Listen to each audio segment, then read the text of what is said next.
য়েছ, তিনি গগৈ, লুৰিণজ্যোতি গগৈ, অখিল গগৈ আৰু গৌৰৱ গগৈ, এই তিনি গগৈয়ে মিলি এখন চৰকাৰ গঠন কৰাৰ সপোন দেখিছে আৰু সেই সপোন বৰ্তমান সপোন হৈ ৰৈ গ'ল।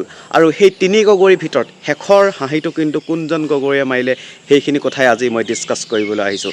প্ৰথমে আহিছোঁ মই গৌৰৱ গগৈ ডাঙৰীয়াৰ কথা আলোচনা কৰিবলৈ। চাওক, গৌৰৱ গগৈ ডাঙৰীয়াই তেওঁ নিজৰ সমষ্টিটোতে বৰ বেয়াকৈ হাৰে আৰু হৰাৰ প্ৰথম তথা একমাত্ৰ কাৰণটো মই এই বুলিয়ে ভাবোঁ, তেওঁ লেক অফ ষ্ট্ৰেটেজি তথা এইমছ এণ্ড অবজেক্টিভছ। তেওঁ কোনো ধৰণৰ প্ৰপাৰ ষ্ট্ৰেটেজি নাছিল, কোনো ধৰণৰ তেওঁ প্ৰপাৰ এইমছ নাছিল। তেওঁ ইলেকশ্যন জিকাৰ পিছত কি কৰিব তেনেকুৱা ধৰণৰ কোনো কথাক লৈ প্ৰচাৰ কৰা দেখা পোৱা নগ'ল।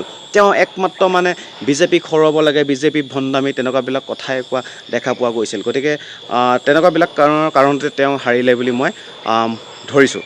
তাৰপিছত দ্বিতীয়তে আহিছোঁ লুৰিণজ্যোতি গগৈ। লুৰিণজ্যোতি গগৈয়ে দুবাৰকৈ ইলেকশ্যনত উঠিছিল, ইয়াৰ আগৰবাৰো হাৰিলে আৰু এইবাৰো হাৰিলে। তেওঁ বৰ বেয়াকৈ কঁকাল ঠেকেচা খাইছে। নেক্সট বাৰ হয়তো তেওঁ আকৌ উঠিব পাৰিব নে নোৱাৰে, এইটো কিন্তু বহুত এটা চিন্তনীয় বিষয়। তাৰপিছত আহিছোঁ মই অখিল গগৈ ডাঙৰীয়াৰ ক্ষেত্ৰলৈ।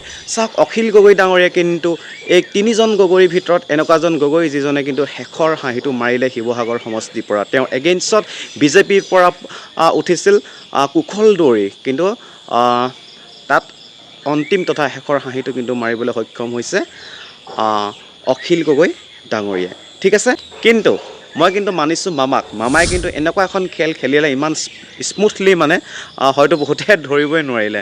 মামাই যি অৰুণোদয় দি গোটেই মানুহখিনিক, মাইকী মানুহখিনিক তেওঁ নিজৰ কৰি ল'লে, ছোৱালীখিনিক নিযুত মইনা স্কিম দি, ল'ৰাখিনিক নিযুত বাবু নতুনকৈ স্কিম দি গোটেই মানুহখিনিক মামাই নিজৰ কৰি ল'লে। মামা কিন্তু ষ্ট্ৰেটেজি মানিব লাগিব। আকৌ এখন নতুন চৰকাৰ মামাৰ অধীনতে অৰ্থাৎ বিজেপিৰ অধীনতে পুনৰ এখন 5 বছৰীয়া চৰকাৰ হ'ব।